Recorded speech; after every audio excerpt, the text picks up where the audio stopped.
So hello guys, for today's video, magluluto nga tayo ng ating sariling version ng baked sweet chili chicken. So ilalagay ko na lang sa screen kung ano yung mga ginamit nating pang marinate sa chicken bago natin ito i-fry.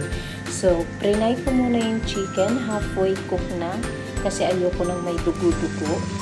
Yan talagang ayaw ko. And then kung saan natin niluto yung ating chicken, doon na rin natin i-fry yung ating garlic, onion, sweet potato, carrot. Ilagay na natin yung ating cherry tomato at saka yung ating chickpeas. And then, pinimplahan ko siya ng garlic chili sauce. Nakalagay yun sa jar. Napakabango yun. At saka nilagyan ko siya ng honey.